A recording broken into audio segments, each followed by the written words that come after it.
Episode की शुरू वैसे होती है जहाँ पे खत्म हुआ था। क्या इसने सच में मुझसे किसी मोटिव की वजह से शादी की है? फिर वो भी पुरानी बातों को याद करने लग जाती है। उन सारी बातों को याद करने के बाद वो जुमिन से कुछ कहने ही वाली होती है। इससे पहले जुमिन उससे कहता है कि यूरो, तुम्हें क्या समझ नहीं आ रहा? वो हम दोनों को अलग करना चाहती है, इसी वजह से वो कुछ भी बोल रही है। उसकी सारी बातें सुनकर जीक्यू कहती है कि क्या मैं तुम दोनों को अलग करना चाहती हूँ? नहीं नहीं, ऐसा कुछ भी नहीं है। तुम्हें कोई गलतफहमी हो गई है। उल्टा तो मैं चाहती हूँ तुम दोनों हमेशा साथ साथ रहो। ये सुनकर यूरो कहती है कि तो फिर तुम थोड़ी देर पहले वो सब क्यों बोल रही थी? तो जीक्यू उससे कहती है कि अगर तुम्हें मुझ पर भरोसा नहीं है तो फिर तुम अपने पति के कंपनी में जाकर चेक कर सकती हो, तब शायद तुम्हें सच्चाई पता चल जाए। उसकी ये सारी बातें सुनकर जुमिन को गुस्सा आ जाता है। फिर जुमिन गुस्से में उस पर हाथ उठाने जा ही रहा होता है। इसी बीच एक आदमी जुमिन से कहता है कि हे, रुक जाओ। फिर ये लड़की इन दोनों से कहती है कि तुम लोग कौन हो जो एजे की बीवी को परेशान कर रहे हो? ये सुनकर तो ये दोनों कुछ कह ही नहीं पाते। इसी बीच वो आदमी सारे रिश्तेदारों को बाहर बुला लेता है। ये सुनकर सारे रिश्तेदार भागते हुए आ जाते हैं और वो लोग उन दोनों से कहते हैं कि तुम दोनों की इतनी हिम्मत जो हमारे एजे भाई की बीवी पर हाथ उठाने की कोशिश कर रहे हो। इन लोगों को इस तरह से देखकर तो ये लोग काफी ज्यादा डर जाते हैं। फिर यूरो जुमिन से कहती है कि जुमिन, अब हम क्या करें? क्योंकि इन्हें देखकर ऐसा लग रहा है कि ये लोग हमें अभी मार डालेंगे, तो तुम जल्दी से कुछ करो। ये सुनकर वो कहता है कि मैं क्या करूं? तो यूरो गुस्से में कहती है कि तुम ही ने तो जीक्यू पर हाथ उठाने की भी कोशिश की। ये सुनकर जुमी गुस्से में कहता है कि अब तुम सारा ब्लेम मेरे पर क्यों ढालने की कोशिश कर रहे हो? ये सब तो तुम्हारी वजह से शुरू हुआ था ना। इन दोनों को इस तरह से लड़ते हुए देखकर जीक्यू हंसते हुए ताली बजाने लग जाती है। फिर वो कहती है कि सच में तुम दोनों की क्या जोड़ी है। जैसे तुम लोग थोड़े से परेशानी में फंस गए, वैसे तुम लोग एक दूसरे पर ब्लेम करने लग गए। सच में तुम दोनों एक दूसरे को डिजर्व करते हो। उसकी सारी बातें सुनकर यूरो को काफी ज्यादा गुस्सा आ जाता है। फिर वो कहती है कि चुप करो, समझी तुम? और ऐसे भी अभी तक हमने तुम्हारे ऊपर हाथ नहीं उठाया है, तो तुम लोग हमारे साथ कुछ भी नहीं कर सकते। नहीं तो अगर तुम लोग हम पर हाथ उठाते हो तो मैं भी पुलिस को कॉल कर दूंगी, समझी तुम? पुलिस का नाम सुनकर तो एजे के रिश्तेदार काफी ज्यादा गुस्सा हो जाते हैं। फिर उनमें से एक आदमी जुमिन का कॉलर पकड़ लेता है और उससे कहता है कि मैंने अपनी आंखों से देखा है, तुम ही थे जो जी के ऊपर हाथ उठाने वाले थे। ये सुनकर वो कहता है कि नहीं नहीं, मैं तो बस मजाक कर रहा था। ये सुनकर वो कहता है कि ठीक है, तो फिर मैं भी मजाक मजाक में तेरा हाथ काट देता हूँ। ये सुनकर तो ये दोनों डर जाते हैं। फिर यूरो उस आदमी से कहती है कि भैया प्लीज प्लीज आप मेरे हस्बैंड को माफ कर दीजिए, और आप जरा जीक्यू को तो देखिए, वो बिल्कुल ठीक है, हमने उसके साथ कुछ भी नहीं किया। ये सुनने के बाद बाकी लोग यूरो को पकड़ लेते हैं। ये देखकर वो कहती है कि अरे तुम लोग ये क्या कर रहे हो, छोड़ो मुझे, छोड़ो। तो दूसरी लड़की कहती है कि तुमने तो अभी बोला कि तुम्हारा ये पति है, इसका मतलब तुम्ही ने इससे बोला होगा एजे की वाइफ को परेशान करने के लिए। ये सुनकर तो यूरो कुछ कह ही नहीं पाती। फिर एजे के रिश्ता जीक्यू को कहते हैं कि जीक्यू, तुम टेंशन मत लो, हम इन लोगों को संभाल लेंगे। इन लोगों को क्या लगा एजे नहीं है तो ये दोनों तुम्हें परेशान कर सकते हैं? इन लोगों की बातें सुनकर जीक्यू को काफी ज्यादा अच्छा लगता है। फिर हीरो जीक्यू को कहती है कि जीक्यू, मैं तेरी बहन हूँ, तो फिर तू इन्हें मुझे छोड़ने को क्यों नहीं बोल रही है? फिर जोमिन भी बोलता है हाँ, इन्हें बोलो हमें छोड़ दे। ये सुनकर ये लोग शौक हो जाते हैं और ये आदमी कहता है कि क्या तुम लोग एक ही परिवार के हो? फिर दूसरी लड़की जीक्यू से पूछती है कि जीक्यू, ये क्या तेरी कजिन है? तो जीक्यू कहती है कि नहीं, ये मेरी सौतेली बहन है। उसकी सारी बातें सुनकर जीक्यू को काफी ज्यादा गुस्सा आता है, बट वो अपने गुस्से को पीकर अपने मन में सोचती है कि मुझे पता है तुझे मुझसे जलन हो रही है और इसी वजह से तू मेरे साथ ऐसा कर रही है। वो ये सारी बातें सोच रही होती है। इसी वजह जीक्यू कहती है कि यूरो, एक टाइम पे हम एक परिवार थे और इसी वजह से मैं नहीं चाहती कि तुम और मम्मी पापा किसी भी परेशानी में पड़ो, और इसी वजह से आज मैं आखिरी बार तुम्हारी हेल्प कर रही हूँ, समझी तुम? तुम्हें पता है इस जुबी ने तुमसे शादी क्यों की है? ये सुनकर तो यूरो को समझ नहीं पाती और वो जुबिन को दिखने लग जाती है। फिर जीक्यू कहती है कि जाकि ये मेरी माँ के पैसों से अपना कर्जा चुका सके। ये सुनकर तो यूरो शौक ही हो जाती है और वो कहती है कि क्या? और जुमिन अपने मन में सोचता है कि इसे कैसे पता चला हमारी कंपनी के बारे में। फिर वो जल्दी से यूरो से कहता है कि यूरो, तुम इस पर भरोसा मत करो, ये झूठ बोल रही है, तुम तो इसे जानती हो, क्यों है ना? और ऐसे भी मेरी कंपनी में कोई भी परेशानी नहीं है, सब कुछ ठीक है। अपने पति की ये सारी बातें सुनने के बाद यूरो अपने मन में सोचती है कि ये जीक्यू कुत्ती मेरे पति को दूसरों के सामने छोटा करने के लिए ये सब झूठ बोल रही है, मुझे सब पता है, ये कैसी है। वो ये सारी बातें अपने मन में सोच रही होती है। इसी बीच जुमिन कहता है कि यूरो, हमें यहाँ से चलना चाहिए क्योंकि यहाँ पर काफी सारे लोग हैं और अगर हमने यहाँ पर कुछ भी गलत बोला या फिर किया तो ये लोग हम लोगों को नहीं छोड़ेंगे। तो अच्छा होगा कि जितनी जल्दी हो सके हम यहाँ से चले जाए। और ऐसे भी हमारे पास एक जरूरी काम है, तुम्हें याद तो है ना? अपने पति की ये बात सुनकर उसे भी याद आता है कि वो मीने गाँव क्यों आई है। ये सारी बातें सोचने के बाद वो जीतू के पास जाती है और वो उससे कहती है कि तुम जल्दी से हमें मुखिया के पास ले चलो, हमें बहुत जरूरी काम है, समझी तुम? ये सुनकर वो उससे कहती है कि थोड़ी देर में मुखिया जी और मेरे पति यहाँ पर आ जाएंगे। ये सुनने के बाद यूरो कहती है कि नहीं, तुम अभी हमें मुखिया जी के पास ले जाओ। ये कहते हुए वो उसका हाथ पकड़ लेती है कुछ ज्यादा ही जोर से। ये देखकर उसे भी गुस्सा आ जाता है, फिर वो उसे अपने से दूर करती है। और जब उसे ये सब करते हुए जुमिन देखता है तो उसे गुस्सा आ जाता है। तो गुस्से में कहता है कि जी क्यों, तुम अपनी बहन के साथ ऐसा कैसे कर सकती हो? यह सुनकर जीक्यू कहती है कि अगर तुम्हारी कोई ऐसी बहन हो जो तुम्हें पूरे 20 सालों तक तंग करे तो क्या तुम उसे बहन मानोगे? फिर यूरो गुस्से में कहती है कि तुम्हारी माँ बचपन में मर गई थी और उसके बाद मेरी माँ और मैंने तुम्हारा ख्याल रखा, पर तुम नासुकरी लड़की, तुमने क्या किया?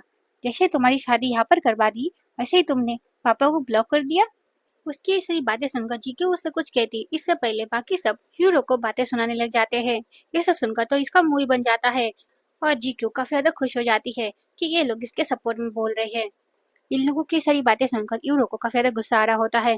फिर वो गुस्से में जुमिन से कहती है कि जुमिन जल्दी से तुम मुखिया जी को कॉल करो।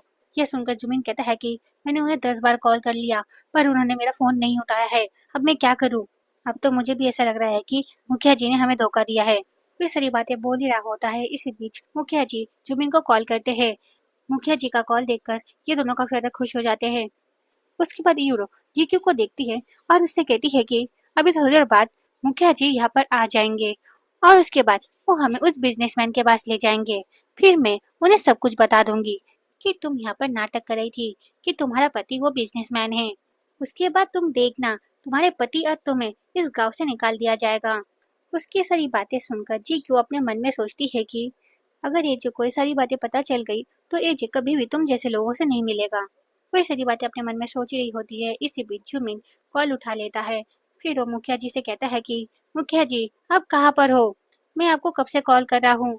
ये सुनकर मुखिया जी उससे कहते हैं कि सॉरी, दरअसल आज मैं काफी ज्यादा बिजी हूँ और इसी वजह से मैं तो भूल ही गया कि आज तुम लोग यहाँ पर आने वाले हो। ऐसे अब तुम कहाँ पर हो? तुम मुझे बताओ, मैं वहाँ पर उस बिजनेसमैन के साथ आ जाऊंगा। ये सुनकर जुमिन कहता है कि यहाँ पर किसी की शादी हो रही है, हम उसी के घर के सामने खड़े हैं। फिर हीरो मुखिया जी से कहती है कि मुखिया जी आप यहाँ पर जल्दी आ जाइए क्योंकि यहाँ पर कोई बिजनेसमैन की वाइफ होने की नाटक कर रही है। ये सुनकर मुखिया जी शॉक हो जाते हैं और वो कहते हैं कि क्या? ठीक है, तुम लोग वहीं पे रुको, मैं अभी आता हूँ। मुखिया जी को इतने टेंशन में देखकर ये जी कहता है कि क्या हुआ मुखिया जी, आप इतना परेशान क्यों है? ये सुनकर मुखिया जी उसे सारी बातें बता देते हैं और एजे जब ये सब सुनता है तो वो शॉक हो जाता है।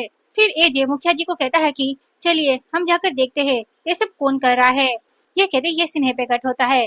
फिर हमें यूरो को दिखाया जाता है जो जीक्यू से कहती है कि अभी मुखिया जी उस बिजनेसमैन के साथ आ जाएगा और उसके बाद मुखिया जी और वो बिजनेसमैन तुम्हें अच्छी तरह से सबक सिखाएंगे। फिर जुमिन उन सबसे कहता है कि वो बिजनेसमैन और मैं एक नई डील साइन करने वाले हैं और इसी वजह से आज हम मिलने वाले थे, बट हमारे मिलने से पहले ही तुम लोगों ने जो हमारे साथ किया वो बिल्कुल भी सही नहीं था। अभी जब वो बिजनेसमैन यहाँ पर आएगा तब तुम देखना, मैं उनसे तुम सबकी शिकायतें करूंगा और उसके बाद वो तुम सबको अच्छी तरह से सबक सिखाएंगे। ये सारी बातें सुनकर वो सब हंसने लग जाते हैं और वो कहते हैं कि देखो ये क्या बोल रहा है, ये एजे से हमारी शिकायत करने वाला है। उन लोगों को इस तरह से हंसते हुए देखकर जुमिन को तो गुस्सा आ जाता है और वो कहता है कि तुम लोग इंतजार करो, उनके आते ही तुम लोगों को अच्छी तरह से सबक सिखाऊंगा मैं। उसकी सारी बातें सुनने के बाद जीक्यू हंसते हुए कहती है कि यूरो आज सच में मैं तुम्हें थैंक यू कहना चाहती हूँ, वो भी दिल से, क्योंकि तुमने मेरे बदले इस बेवकूफ से जो शादी कर लिया। ये सुनकर जुमिन को काफी ज्यादा गुस्सा आ जाता है। फिर जुमिन गुस्से में कहता है कि तुम किसे बेवकूफ बोल रही हो? हाँ, तुम्हें पता भी है मैं कौन हूँ और मैं कितना ज्यादा अमीर हूँ? फिर यूरो भी बोलती है हाँ, मेरा पति बहुत स्मार्ट है और तो और उसके पास बहुत पैसा है, पर तुम्हारे पति के पास क्या है? हाँ, ये सब कहते हुए वो उसके पति को काफी सारी बुरी बातें बोलने लग जाती है। ये सब सुनकर तो जीक्यू को भी गुस्सा आ जाता है। फिर जीक्यू गुस्से में कहती है कि शायद से तुम भूल गई हो, तुम जिस पैसों का घमंड कर रही हो वो सारे पैसे मेरी माँ के हैं, ना कि तुम्हारे। ये सुनकर यूरो कहती है कि हाँ तो क्या, अब पैसे मेरे पास है, ना कि तुम्हारे पास, और ना ही तुम्हारे उस गरीब पति के पास। ये सुनकर जीक्यू उससे कहती है कि ऐसे तुम्हें किसने बोला मेरा पति गरीब है। ये सुनकर यूरो कहती है कि अब नाटक मत करो, मुझे अच्छे से पता है तुम्हारा पति कितना गरीब है। तो जीक्यू उससे कहती है कि अगर मेरा पति अमीर निकला तो तुम क्या करोगी। ये सुनकर यूरो कहती है कि अगर ऐसा हुआ तो मेरा पति लाइव स्ट्रीम करते हुए तुम्हारे गांव के सुअर के तबेले में जाकर तुम लोगों से माफी मांगेगा। ये सुनकर जुमिन कहता है कि नहीं, मैं नहीं जाऊंगा, वहाँ पर बहुत गंदगी रहती है। ये सुनकर यूरो उससे कहती है कि अरे तुम टेंशन क्यों ले रहे हो, मुझे अच्छी से पता है इसका पति कितना ज्यादा गरीब है, तो तुम्हें तो ये सब करना ही नहीं पड़ेगा, समझे तुम।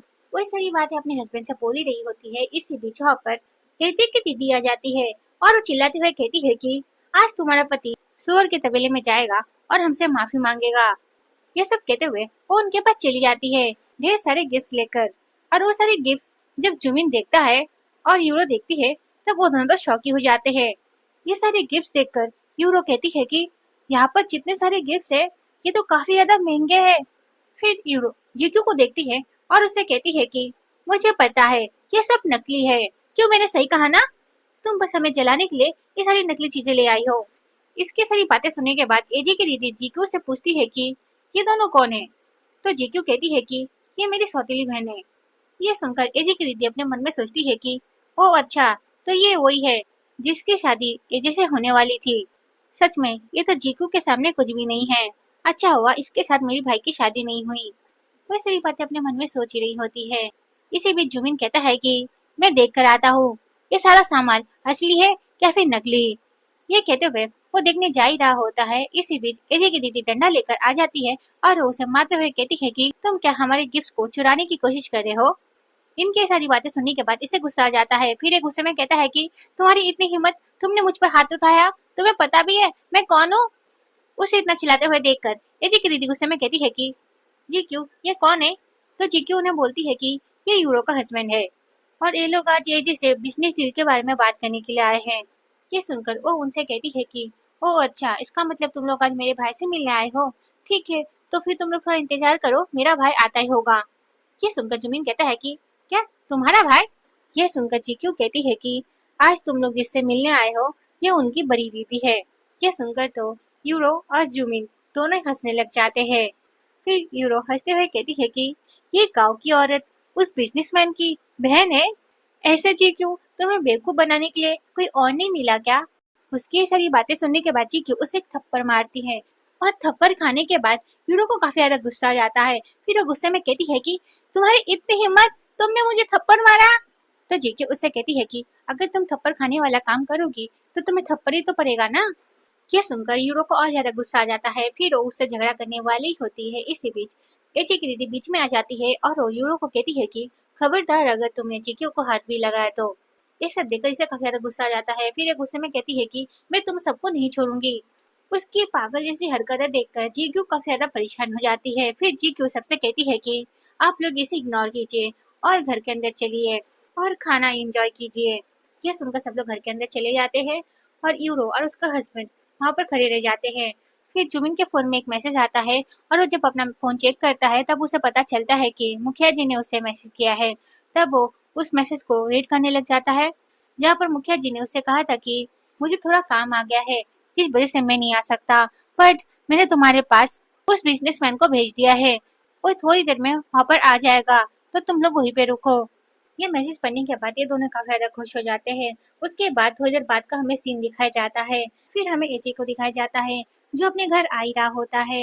एजे को देखकर ये दोनों काफी ज्यादा खुश हो जाते हैं और ये दोनों कहते हैं कि अरे वो देखो वहां से कोई आ रहा है, कहीं ये वो बिजनेसमैन तो नहीं। वही सारी बातें बोल ही रहे होते हैं। इसी बीच जहाँ पर एजे जब उनके पास आता है तब वो देखते हैं कि एजे ने तो शादी का जोड़ा पहन रखा है। फिर जुमिन कहता है कि शायद सही है जीकू का पति है। फिर जुमिन गुस्से में कहता है कि मुखिया ने कहा कि वो बिजनेसमैन यहाँ पर आने वाला है, बट वो कब आएगा, हम कब से खड़े हैं। उसकी ये बात सुनने के बाद एजे कहता है कि तुम लोग जिससे मिलने आए हो वो मैं ही हूँ। ये सुनकर तो यूरो हंसने लग जाती है। फिर यूरो एजे की काफी ज्यादा बेइज्जती करती है और ये सारी बातें सुनकर एजे की दीदी को भी गुस्सा आ जाता है। फिर एजे की दीदी भी उन दोनों को कुछ बातें सुना देती है। ये सारी बातें सुनने के बाद जुमिन कहता है कि चलो हम लोग सरपंच जी के पास ही जाते हैं, फिर हम उनसे इनकी शिकायत करेंगे। और ये सुनकर यूरो भी कहती है, हाँ चलो चलते हैं, फिर हम इनकी कंप्लेन करेंगे। ये कहकर वो दोनों वहाँ से चले जाते हैं। इन लोगों का ऐसे चले जाने के बाद ये लोग भी घर के अंदर चले जाते हैं। फिर जीक्यू की दीदी जीक्यू को सब कुछ बता देती है कि इन लोगों ने यहाँ पर आने के बाद क्या क्या किया। ये सब सुनने के बाद जीक्यू को काफी ज्यादा गुस्सा आ जाता है। फिर जीक्यू सरपंच जी को मैसेज करके उन लोगों के साथ बिजनेस करने से मना कर देता है। उसके बाद सरपंच जी भी जुमिन को फोन करके ये सारी बातें बता देता है। और ये सारी बातें सुनने के बाद यूरो सरपंच जी को समझाने की कोशिश करती है, पर सरपंच जी उल्टा उन पर ही चिल्ला देते हैं। फिर वो फोन कट कर देते हैं और उसके बाद ये दोनों को काफी ज्यादा गुस्सा आ रहा होता है। उसके बाद यूरो सोचती है कि पक्का ये सब के पीछे जीक्यू का हाथ होगा। फिर वो जुमिन से कहती है कि तुम फिक्र मत करो, अगर वो बिजनेसमैन तुम्हारे बिजनेस में इन्वेस्ट नहीं करना चाहता तो कोई बात नहीं, मैं हूं ना, मैं तुम्हारे बिजनेस में इन्वेस्ट करूंगी। यह सुनकर जुमिन काफी ज्यादा खुश हो जाता है और उसे हक कर लेता है। फिर ये सीन हैप्पी कट होता है। फिर हम नेक्स्ट डे का सीन देखते हैं, जहाँ पर यूरो और जुमिन एक रेस्टोरेंट में जा रहे होते हैं एक मीटिंग के लिए। इसी बीच वहाँ पर यूरो जीक्यू को देख लेती है। उसे वहाँ पर देखकर यूरो उसके पास जाती है। मैं अगर गलत नहीं हूँ तो आज आप लोग यहाँ पर हाइप गांव के प्रधान से मिलने आए हैं ना? तो जुबिन उससे कहता है कि तुमसे मतलब? तो जीक्यू उससे कहती है कि तुम लोग आज जिससे मिलने आए हो हम भी उनसे ही मिलने आए हैं। ये सुनकर ये दोनों हंसने लग जाते हैं। और उसके बाद उसकी बहन कहती है कि क्या तुम्हारा कहने का मतलब ये है कि तुम यहाँ पर हाइप गांव के प्रधान से मिलने आई हो बिजनेस डील साइन करने के लिए? फिर जुबिन भी हंसते हुए कहता है कि ऐसे तुम्हारे पास पैसे है क्या उस बिजनेस में इन्वेस्ट करने के लिए? ये सब कहते हुए वो उन दोनों का मजाक उड़ाने लग जाता है, पर ये दोनों उन दोनों की बातों को ज्यादातर इग्नोर ही करते हैं। बट वो दोनों नहीं रुकते, वो दोनों इन दोनों का काफी ज्यादा मजाक उड़ा रहे होते हैं। इसी बीच एजे के फोन में उसके दोस्त का कॉल आता है। तो एजे उस कॉल को उठा लेता है और कहता है कि हेलो सन, कहाँ है तू? सन नाम सुनकर तो यूरो के कान ही खड़े हो जाते हैं और वो शॉकिंगली कहती है कि क्या बॉस सन? ये कह रहे हमें सन को दिखाया जाता है ये बहुत बड़ा बिजनेसमैन होता है और तो और एजे का बहुत अच्छा दोस्त भी होता है और एजे और जीक्यू इन्हीं से मिलने के लिए आए हैं। और जुमिन भी यूरो को उन्हीं से मिलाने के लिए लाया है। बट उसने झूठ बोला कि वो बॉस सन को जानता है, पर असलियत में तो वो उन्हें नहीं जानता। उसने एक एक्टर हायर कर रखा है जिससे वो यूरो से मिलाने वाला है। फिर उसे बेवकूफ बनाकर उसके पैसे लेकर अपने कर्ज को चुकाने वाला है। उसके बाद यूरो अपने हस्बैंड से कहती है कि क्या ये बॉस सन को जानता है? तो जुमिन हंसते हुए कहता है कि तुम क्या मजाक कर रही हो, इन जैसे लोगों से तो बॉस सन मिलते भी नहीं है। ये सुनकर उसकी वाइफ खुश हो जाती है और वो हंसने लग जाती है और उसे ऐसा लगता है कि ये दोनों नाटक कर रहे हैं बॉस सन से बात करने का। फिर एजे अपने दोस्त सन से कहता है कि मैं और मेरी वाइफ तुम्हारे रेस्टोरेंट में तुम्हारा वेट कर रहे हैं, तुम जल्दी आओ। तो ये कहता है कि हाँ मैं रास्ते में हूँ, मैं आ रहा हूँ, मैं बहुत जल्द वहाँ पर पहुंच जाऊंगा। तो एजे कहता है कि ठीक है तो फिर हम लोग तुम्हारे यहाँ पर इंतजार कर रहे हैं। ये कहकर वो फोन कट कर देता है। फिर बॉसन अपने एम्प्लॉय को मैसेज करके कहता है कि मेरा एक दोस्त एजे होटल के बाहर अपनी वाइफ के साथ खड़ा है, तुम उन दोनों की अच्छी तरीके से आवभगत करो, मैं आ रहा हूँ। इस मैसेज को रीड करने के बाद उनका एम्प्लॉय उन्हें ओके भेज देता है। फिर वो बाहर जाकर एजे को ढूंढने लग जाता है। फिर एक सीन यहीं पे कट होता है। फिर हम एजे को देखते हैं जो जीक्यू से कहता है कि सन आने वाला है, चलो हम उसका तब तक बाहर जाकर इंतजार करते हैं। ये सुनकर जीक्यू कहती है ठीक है तो फिर चलो। फिर वो दोनों वहां से जा ही रहे होते हैं। इसी बीच यूरो कहती है कि रुको, तुम लोग यहाँ पर ये क्या नाटक कर रहे हो? ये सुनकर ये दोनों कुछ समझ नहीं पाते। तो वो कहती है कि तुम लोग बॉस सन का इस तरह से नाम ले रहे हो जैसे कि वो तुम्हारा दोस्त है। तुम लोगों को क्या लगता है तुम लोग अगर ऐसा नाटक करोगे तो क्या हम लोग मान लेंगे? तुम लोग बॉस सन को पहले से जानते हो? पर एजे उन लोगों की कोई बात नहीं सुनता, वो जीक्यू को लेकर आगे चला जाता है। उन लोगों के वहां से चले जाने के बाद जुमिन उस एक्टर को मैसेज करके जल्दी आने को कह देता है। और वो जब एक्टर वो मैसेज को पढ़ता है तब वो उसे रिप्लाई में कहता है कि हाँ मैं आ गया हूँ, बस थोड़ा सा इंतजार करो। ये कहते वो होटल के अंदर घुस जाता है और जुमिन जब उसे देखता है तब वो नाटक करते हुए उसके पास जाता है और कहता है कि अरे बॉस सन, आखिरकार आप आ ही गए, हम आपका कब से इंतजार कर रहे हैं, ऐसे इससे मिले, ये मेरी वाइफ है, इसे जब पता चला आप मेरे साथ बिजनेस करने के लिए तैयार हैं तब ये आपको थैंक यू कहने के लिए यहाँ पर आ गई। ये सुनकर वो एक्टर कहता है कि ओ अच्छा, ठीक है चलिए हम अंदर चल के बात करते हैं। यह सुनकर जुमिन कहता है कि ठीक है बॉस सन चलिए। पर यूरो उन दोनों को रोक देती है और वो बॉस सन से कहती है कि बॉस सन, क्या आप इन दोनों को पहचानते हैं? ये कहते हुए वो जीक्यू और उसके हस्बैंड को दिखाने लग जाती है। यह सुनकर तो वो एक्टर थोड़ा डर जाता है और जुमिन भी। फिर वो अपने मन में ही बोलता है कि डरने की कोई बात नहीं है, ये लोग तो गांव के लोग हैं, इन्हें क्या पता वो सन कैसे दिखते हैं। वो ये सारी बातें अपने मन में सोच ही रहा होता है। इसी बीच जीक्यू बॉस सन से कहती है कि अरे बॉस सन, क्या आपने हमें नहीं पहचाना? ये सुनकर तो वो एक्टर कुछ कह ही नहीं पाता। उसे इस तरह से देखकर जीक्यू उनसे कहती है कि अरे बॉस सन, कल रात को ही तो आपने मेरे हस्बैंड से बात किया था। फिर एजे कहता है कि मुझे याद है, कल रात को जब मैं आपसे बात कर रहा था तब तो आप 30 से कम लग रहे थे, बट रातों रात क्या हो गया जो आप 30 से भी ज्यादा दिखने लग गए? बॉस सन, ये सब सुनकर तो उसके पास कोई जवाब ही नहीं होता, क्योंकि वो तो बॉस सन होता ही नहीं है ना। और इन लोगों को इस तरह से बोलते हुए देखकर जो मैं अपने मन में सोचता है कि ये लोग उंगली कर कर कर असली बात निकालने की कोशिश कर रहे हैं, मैं सब समझ रहा हूँ। फिर जीक्यू एजे से कहती है कि अरे एजे, बॉसन कितने ज्यादा बिजी रहते हैं और उन्हें कितने बड़े बड़े प्रोजेक्ट हैंडल करना पड़ता है, इन्हीं चीजों की वजह से वो वक्त से पहले ही बुरे दिखने लग गए। क्यों, सही कहा ना बॉसन? ये सुनकर एजे कहता है ओ अच्छा, ऐसी बात है, मुझे माफ करना बॉसन, मुझे पता नहीं था। फिर एजे कहता है कि ऐसे बॉसन, आपको याद है कल रात को हमने क्या बात किया था? यह सुनकर तो इस नकली बॉसन की तो हवाई निकल जाती है और उसके पसीने छूटने लग जाते हैं और उसे कुछ समझ ही नहीं आ रहा होता है कि वो क्या बोले। उसे इतना डरा हुआ देखकर ये क्यों कहती है कि अरे बॉसन, क्या हुआ आपको? इतना पसीना क्यों आ रहा है और आप इतने डरे हुए क्यों लग रहे हैं? फिर एजे कहता है कि मुझे ऐसा लगता है कि उन्हें पकड़े जाने का डर है। क्यों, सही कहा ना नकली बॉसन? उन दोनों की सारी बातें सुनकर यूरो को काफी ज्यादा गुस्सा आ जाता है। फिर यूरो गुस्से में कहती है कि चुप करो। फिर वो उन दोनों को बातें सुनाने लग जाती है और उसके सपोर्ट में उसका पति भी खड़ा हो जाता है और वो भी उन दोनों को बातें सुनाने लग जाते हैं। फिर बॉसन कहता है कि अब छोड़ो भी, चलो हम लोग अंदर चलकर जरूरी बातें कर लेते हैं। और एक बात, मैं इन दोनों को नहीं पहचानता। यह सुनकर यूरो काफी ज्यादा खुश हो जाती है। फिर वो जीक्यू को देखते हुए कहती है कि सुन लिया ना तुमने जीक्यू, बॉसन तुम दोनों को नहीं पहचानते हैं, तो यहाँ पर नाटक करना बंद करो, समझी तुम? इन लोगों को इतना झगड़ा करते हुए देखकर वो एक्टर अंदर जाने की कोशिश कर रहा होता है। ये देखकर एजे उससे कहता है कि हे, तुम कहाँ जाने की कोशिश कर रहे हो? ये सुनकर तो वो एक्टर वहीं पे रुक जाता है और वो थोड़ा डर भी जाता है। और ये सब देखकर जुमिन एजे से कहता है कि हे, तुम कौन होते हो बॉसन को रोकने वाले? फिर यूरो भी बोलती है हाँ, शायद से तुम लोगों को पता नहीं किसके सामने क्या बोलना चाहिए, चुपचाप तुम लोग यहाँ से चले जाओ, नहीं तो तुम्हारे साथ अच्छा नहीं होगा। पर ये दोनों उसकी बातों को इग्नोर करते हैं और वो लोग वहां से नहीं जाते। और ये देखकर तो यूरो को और गुस्सा आ जाता है। फिर यूरो गुस्से में उन पर हाथ उठाने के लिए जा ही रही होती है, पर जीक्यू उसका हाथ पकड़ लेती है। फिर जीक्यू यूरो का हाथ छोड़ते हुए कहती है कि मैं तुम्हें पहले बता दूं, ये बॉसन नहीं है, असली बॉसन थोड़ी देर में आ जाएंगे। उसके बाद तुम्हें इस जुमिन की असलियत दिख जाएगी कि ये तुम्हें किस तरह से बेवकूफ बनाकर तुम्हारे पैसे लेकर अपने कर्जों को चुकाने वाला है। ये सुनकर तो जुमिन को गुस्सा आ जाता है। फिर जुमिन गुस्से में कहता है कि क्या झूठ बोल रही हो तुम, बॉसन तो तुम्हारे सामने खड़े हैं और यही असली बॉसन है। और एक बार, अगर तुम इसी तरह बकवास करती रही ना तो मैं किसी को बुलाकर तुम्हें यहाँ से बाहर निकाल दूंगा। यह सुनकर जीतू कहती है कि हाँ तो भी ठीक है ना, तुम पुलिस को बुला लो, फिर सच्चाई सबको पता चल जाएगी यहाँ पर कौन बॉसन बनने का नाटक कर रहा है। वो लोग इसी तरह बातें कर ही रहे होते हैं, इसी बीच वहाँ पर बॉसन का आदमी आ जाता है। उसे देखकर तो जुबिन काफी ज्यादा खुश हो जाता है। फिर वो भागते हुए उसके पास जाता है और वो कहता है कि अरे यार, आज तो तेरी ड्यूटी यहाँ पर नहीं थी ना? तो वो कहता है कि हाँ, आज मेरी यहाँ पर ड्यूटी नहीं थी, बट कुछ जरूरी काम आ गया जिस वजह से मुझे यहाँ पर आना पड़ा।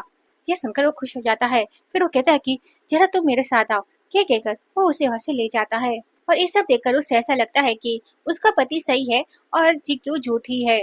फिर हमें जुमिन को दिखाया जाता है जो मैनेजर से कहता है कि अरे यार, तुझे मेरी यहाँ पर मदद करनी होगी, बहुत इम्पोर्टेंट है, प्लीज यार तू मेरी मदद कर दे। ये सुनकर वो मैनेजर कहता है कि ठीक है, मैं मदद तो कर दूंगा, बट इसके बदले तू मुझे तेरे हिस्से में से 10% देगा। ये सुनकर वो कहता है कि ठीक है मैं दूंगा, बट तू मेरी इस वक्त मदद कर दे। ये सुनकर वो कहता है कि ठीक है। फिर वो मैनेजर गार्ड्स को बुलाता है और कहता है कि इन दोनों को होटल से बाहर निकालो। ये सब सुनकर इन दोनों को काफी ज्यादा गुस्सा आता है, बट ये दोनों वहाँ पर ज्यादा कुछ बोलते नहीं, ये दोनों खुद ही वहाँ से चले जाते हैं। और ये सब देखकर तो यूरो काफी ज्यादा खुश हो जाती है और उसे ऐसा लगता है कि इस बार उसकी जीत हुई है और उसने अपनी बहन को अच्छी तरह सबक सिखा दिया है। फिर जुमिन कहता है कि बॉस सर, चलिए हम लोग अंदर चलकर बात करते हैं। ये सुनकर सब लोग अंदर चले जाते हैं और ये सीन यहीं पे कट होता है। फिर हमें एजे को दिखाया जाता है जो बाहर जा ही रहा होता है। इसी बीच से सन दिख जाता है और सन भी उन दोनों को देख लेता है। फिर सन कहता है कि अरे एजे, तुम दोनों बाहर क्या कर रहे हो? मैंने तो मैनेजर से कहा था वो तुम दोनों का ठीक से ख्याल रखे। वो इतना कह ही पाता है, इसी बीच वहाँ पर वो मैनेजर आ जाता है और वो कहता है कि अरे बॉस सन, आप आ गए। उसे देखकर सन कहता है कि मैनेजर, मैंने तुमसे कहा था तुम मेरे दोस्त का ख्याल रखो, तो फिर तुम इतने देर से कहाँ पर थे? यह सुनकर मैनेजर उनसे माफी मांगने लग जाता है और वो कहता है कि मैं थोड़ा काम में फंस गया था, प्लीज मुझे माफ कर दीजिए। पर जैसे मेरा काम खत्म हुआ मैं उन लोगों को ढूंढने लग गया, बट मुझे वो मिले नहीं। ये सुनकर ये दोनों हंसने लग जाते हैं और इन दोनों को हंसते हुए देखकर मैनेजर को गुस्सा आ जाता है और वो गुस्से में कहता है कि हे, तुम दोनों हंस क्यों रहे हो और तुम लोग अभी तक यहाँ पर खड़े क्यों हो? चलो निकलो यहाँ से। यह सुनकर बॉस सन को गुस्सा आ जाता है और वो मैनेजर को खींच कर एक थप्पड़ मारता है। फिर बॉस सन उस मैनेजर से कहता है कि बेवकूफ, मैंने तुमसे कहा था इन दोनों का ख्याल रखो और तुम इन्हीं को निकाल रहे हो। ये सुनकर तो ये मैनेजर शौकी हो जाता है। फिर वो मैनेजर एजे से माफी मांगने लग जाता है। फिर जी क्यू उस मैनेजर से कहती है कि आप हमें उस जुमिन के पास ले चलिए।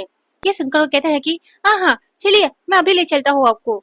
फिर सब लोग जुमिन के पास जाने लग जाते हैं। फिर हमें जुमिन को दिखाया जाता है जो नकली बॉस सन के साथ ड्रिंक कर रहा होता है। इसी बीच वहाँ पर वो मैनेजर आता है और वो चिल्लाते हुए कहता है कि जुमिन, यहाँ से तुम उस नकली बॉस सन के साथ निकल जाओ। ये सुनकर तो उन लोगों को कुछ समझ ही नहीं आता और वो लोग शॉकिंगली उन लोगों को देख रहे होते हैं। फिर जी क्यू और उसका हस्बैंड वहाँ पर जाकर बैठ जाते हैं और उन लोगों को इस तरह से बैठे हुए देखकर यूरो उनसे कहती है कि जी क्यू, क्या तुम्हें थोड़ी सी भी शर्म नहीं है? जो तुम्हारी इतनी बेइज्जती होने के बाद भी तुम फिर से यहाँ पर मुंह उठाकर आ गई। ये सुनकर जी क्यू उससे कुछ कहती इससे पहले यूरो बॉस सन से कहती है कि बॉस सन, आप अपने आदमियों को बुलाकर इसे यहाँ से फिर से बाहर निकालिए। उसकी सारी बातें सुनकर जी क्यू हंसते हुए कहती है कि यूरो, अगर ये बॉस सन है तो मेरे पास जो बैठे हुए हैं वो कौन है? तो यूरो असली बॉस सन को देखकर कहती है कि इनके कपड़े देखकर तो ऐसा लगता है कि ये काफी ज्यादा अमीर है, पर ये है तो नकली ना। ऐसे तुमने इस नकली एक्टर को कहाँ से हायर किया? ये सब सुनकर मैनेजर कहता है कि तुम अपना मुंह जरा बंद रखो, ये असली बॉस सन है, समझी तुम? उल्टा तुम्हारे पास जो बैठा हुआ है वो नकली बॉस सन है। ये सुनकर तो शौकी हो जाती है और वो नकली बॉस सन से कहती है कि बॉस सन, देखिए ना ये सब क्या कह रहे हैं।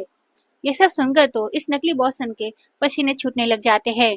फिर वो अपने मन में सोचता है कि असली बॉस सन यहाँ पर आ गया है और अगर वो मेरे खिलाफ कंप्लेन कर देता है तो फिर तो मैं जेल चला जाऊंगा। ये सब सोचकर तो वो काफी ज्यादा डर जाता है। फिर वो खड़ा होता है और वो कहता है कि इन सब के पीछे मेरा हाथ नहीं है, ये सब तो मुझे इस जूमी ने करने के लिए कहा था। ये सब कहते हुए वहां से जाने की कोशिश करता है तो जी क्यों मैनेजर से कहती है कि मैनेजर ली, आप इन्हें पुलिस के पास ले जाइए। ये सुनकर वो मैनेजर उसे जाकर पकड़ लेता है और वो नकली बॉस सन जुमिन से कहता है कि ये सब तो आपने मुझसे करने के लिए कहा था, तो प्लीज मुझे बचाइए। यह सुनकर जुमिन उसे कहता है कि चुप करो। फिर मैनेजर उस नकली बॉस सन को वहां से ले जाता है। ये सब देखकर यूरो को काफी ज्यादा गुस्सा आ जाता है। फिर यूरो गुस्से में जुमिन का कान पकड़कर उससे कहती है कि ये सब यहाँ पर क्या चल रहा है, मुझे सच सच बताओ। पर जुमिन उससे कुछ कहता नहीं तो जी क्यों उससे कहती है कि मैंने तुम्हें पहले ही बताया था इस जुमिन ने तुमसे शादी क्यों की है, पर तुमने तो कभी भी मेरी बात सुनी नहीं। ये सब सुनकर जुमिन यूरो को पकड़ता है और वो उससे कहता है कि ये सब सच नहीं है, मैं तुमसे बहुत प्यार करता हूँ, प्लीज तुम मुझ पर भरोसा करो और उस पर मत करो। वो झूठ बोल रही है, तुम्हें तो पता ही है उसे कितनी जलन है तुमसे, क्योंकि तुम्हारी शादी मुझसे हो गई और उसकी शादी एक गाँव के मछुआरे से हो गई। ये सुनकर बॉस सन हंसते हुए कहता है कि क्या गाँव का मछुआरा? फिर वो एजे से हंसते हुए कहता है कि ऐसे एजे, तुम ऐसी कौन सी मछली पकड़ते हो जिससे तुम अरबों कमाते हो? ये सुनकर जुमिन कहता है कि क्या अरबों? ये आप क्या कह रहे हैं? वो तो बिना गांव का एक छोटा सा मछुआरा है, उसके पास अरबों की प्रॉपर्टी कैसे हो सकती है? फिर एजे कहता है कि जब तुम लोग बिना गांव आए थे तब तुम मुझसे मिलने के लिए आए थे और मैंने तुम लोगों को बताया भी था वो बिजनेसमैन मैं ही हूँ, बट तुम लोगों को तो मेरी बातों पर भरोसा ही नहीं है। ये सब सुनकर तो जुमिन शॉकी हो गया होता है और यूरो अपने मन में सोचती है कि इसका मतलब मैंने अरबों की प्रॉपर्टी वाले आदमी को जीक्यू को दे दिया। फिर ये दोनों झगड़ने लग जाते हैं और ये लोग वहां से चले जाते हैं। फिर यूरो जुमिन को वहां से छोड़कर चली जाती है और उसके वहां से जाने के बाद जुमिन तो शौक में चला गया होता है। उसके बाद हम बॉस सन और एजे को देखते हैं, वो दोनों बात कर ही रहे होते हैं। इसी बीच वहाँ पर यूरो आ जाती है और वो एजे का हाथ पकड़कर उससे कहती है कि एजे, तुम तो मेरे मंगेतर हो। ये सुनकर एजे कहता है कि मेरा अब तुमसे कोई भी लेना देना नहीं है, तो तुम मेरा हाथ छोड़ो। पर वो उसका हाथ नहीं छोड़ती और वो उससे कहती है कि तुम शायद से भूल गए हो, हम दोनों की शादी तो हमारे मम्मी पापा ने बचपन में तय कर दी थी। और रही बात जीक्यू की, उसकी शादी तो तुमसे गलती से हो गई थी। अगर तुम चाहो तो तुम मुझसे तलाक लेकर मुझसे अभी भी शादी कर सकते हो। उसकी ये सारी बातें सुनकर तो जीक्यू को काफी ज्यादा गुस्सा आ जाता है। फिर वो यूरो का हाथ अपने पति के हाथ से छुड़ाते हुए कहती है कि बेशरम औरत, खुद शादीशुदा है पर फिर भी मेरे पति के ऊपर डोरे ढल रही है, तो शर्म नहीं आती। पर यूरो एजे का हाथ नहीं छोड़ रही होती है। ये देखकर तो जीक्यू को काफी ज्यादा गुस्सा आ जाता है। फिर जीक्यू यूरो के पैर में लात मारती है, जिस वजह से यूरो दर्द के मारे एजे का हाथ छोड़ देती है। फिर वो अपने पति को चेक करने लग जाती है और वो कहती है कि इसके नाखूनों में तो जहर है, कहीं तुम्हें उस जहर से कुछ ना हो जाए। फिर सन कहता है कि मेरी गाड़ी के अंदर दवाई रखी हुई है, तुम इसे लगा दो। ये सुनकर वो लोग हंसे चले जाते हैं और ये बस उन लोगों को हंसे जाते हुए देखती रह जाती है। फिर ये सीन यहीं पे कट होता है। फिर नेक्स्ट सीन में हम एजे और जीक्यू को देखते हैं। फिर जीक्यू एजे से कहती है कि तुम मुझे इतनी रात को कहाँ ले जा रहे हो। तो एजे कहता है कि हम पहली बार जहाँ मिले थे मैं तुम्हें वहीं पे ले जा रहा हूँ। ये सुनकर जीक्यू कहती है कि बट पहली बार तो हम लोग विनय गांव में मिले थे ना। ये सुनकर एजे उससे कहता है कि क्या सच में तुम्हें ये याद नहीं है हम पहली बार कहाँ मिले थे। ये सुनकर वो अपने मन में सोचती है कि ऐसे इसे देखती हूँ तो मुझे ऐसा लगता है कि मैं इसे पहले से जानती हूँ, बट मुझे याद नहीं आ रहा मैं इससे पहले कहाँ मिली थी। वो सारी बातें सोच ही रही होती है। इसी बीच एजे उसे कहता है कि कोई बात नहीं, हम लोग उस जगह पहुंच जाएंगे तो तुम्हें शायद से याद आ जाए। ये कहने के बाद वो दोनों वहां पर जाने लग जाते हैं। फिर हमें यूरो को दिखाया जाता है, जो जीक्यू को देखते हुए अपने मन में सोचती है कि अगर जीक्यू मर जाए तो सब कुछ ठीक हो जाएगा और एजे मेरा हो जाएगा। ये सब सोचने के बाद वो तेज गाड़ी चलाने लग जाती है और जब एजे उस गाड़ी को पास आते हुए देखता है तब वो जीक्यू को लेकर वहां से साइड हट जाता है। इसी बीच जीक्यू और एजे गिर जाते हैं और जीक्यू के सर में चोट लग जाती है और एजे जब उसे बेहोश पड़ा हुआ देखता है तब वो काफी ज्यादा डर जाता है और वो बार बार जीक्यू को बुलाने लग जाता है। और एजे की आवाज सुनकर जब धीरे धीरे जीक्यू अपनी आंखें खोलती है तब उसे सारी पुरानी बातें याद आने लग जाती है। वो सारी बातें याद करने के बाद वो बेहोश हो जाती है। फिर ये सीन यहीं पे कट होता है। फिर नेक्स्ट सीन हमें हॉस्पिटल का दिखाया जाता है, जहाँ पर जीक्यू एडमिट होती है। फिर जीक्यू को धीरे धीरे होश आ जाता है और जीक्यू जब अपने आप को हॉस्पिटल में पाती है तब वो कहती है कि मैं यहाँ पर क्या कर रही हूँ। तो एजे उसे कल रात की सारी बातें बता देता है। फिर एजे जीक्यू से माफी मांगने लग जाता है। यह सुनकर जीक्यू उसे कहती है कि इसमें तुम्हारी कोई गलती नहीं है, गलती तो उस ड्राइवर का है। ऐसे वो कौन था। वो इतना कही पाती है। इसी बीच उसके मम्मी पापा उसकी बहन को लेकर आ जाते हैं और उसके पापा कहते हैं कि वो तुम्हारी बहन थी। यूरो को इस हालत में देखकर जीक्यू कहती है कि इसे क्या हुआ है। यह सुनकर जीक्यू की सौतेली माँ गुस्से में कहती है कि ये सब तुम्हारी वजह से हुआ है। अगर तुम एजे से तलाक ले लेती तो मेरी बेटी कभी भी तुम पर हमला नहीं करती और उसकी ऐसी हालत ना होती। ये सुनकर जीक्यू कहती है कि आप लोग कहना क्या चाहते हैं। तो उसके पापा कहते हैं कि यूरो बस अपने मंगेतर को वापस पाना चाहती है। अपने मम्मी पापा की ये फालतू बातें सुनने के बाद उसे याद आता है जब वो विनय गांव शादी करने जाना नहीं चाहती थी, पर फिर भी इन लोगों ने जबरदस्ती इसे विनय गांव शादी करने के लिए भेज दिया, जबकि इनकी छोटी बेटी एक बिजनेसमैन से शादी कर कर अपनी जिंदगी अच्छी तरह से जी सके। ये सारी बातें याद करने के बाद जीक्यू उनसे कहती है कि शायद से आप लोग भूल गए हो, आप ही लोगों ने मुझे जबरदस्ती विनय गांव शादी करने के लिए भेजा था, जाकि आपकी बेटी उस अमीर जुमिन से शादी कर सके। जीक्यू की सारी बातें सुनने के बाद भी उसके मम्मी पापा अपनी गलती नहीं मानते हैं, उल्टा वो लोग उसी पर ब्लेम ढा रहे होते हैं। ये सब देखकर वो और सह नहीं पाती। फिर वो कहती है कि बस बहुत हुआ, मैं पहले आप लोगों को जाने देने वाली थी पर मैं आप लोगों को अब नहीं छोड़ूंगी। ये कहते हुए वो अपना फोन लेती है और पुलिस को कॉल करने लग जाती है। ये देखकर उसके डैड उसे रोकने की कोशिश करते हैं, बट जीक्यू उसके डैड को रोक देते हैं। फिर एजे उन्हें बोलता है कि मैंने यूरो के डॉक्टर से पहले बात कर लिया है और डॉक्टर ने मुझे कहा है कि वो जल्दी ठीक हो जाएगी, तो आप लोगों को उसकी फिक्र करने की कोई जरूरत नहीं है, क्योंकि वो जैसे ही ठीक होगी उसे हम जेल भेज देंगे। फिर वो वहाँ पर जुमिन के साथ अच्छी तरह से रहेगी। ये सुनकर तो उसकी माँ के सीने में दर्द होने लग जाता है और ये सब देखकर उसका हस्बैंड वहाँ पर आता है और उसको संभालने लग जाता है। फिर वो अपनी वाइफ और अपनी बेटी को डॉक्टर के पास ले जाता है और उनके पास जाने के बाद एजे भी यूरो को बिना गाँव ले जाता है। फिर वो दोनों बिना गाँव में जाकर अच्छी तरीके से हंसी खुशी रहने लग जाते हैं और ये वीडियो यहीं पे खत्म हो जाता है। और गैस अगर आपको वीडियो अच्छा लगे तो प्लीज कमेंट करके जरूर बताना। Okay, bye bye.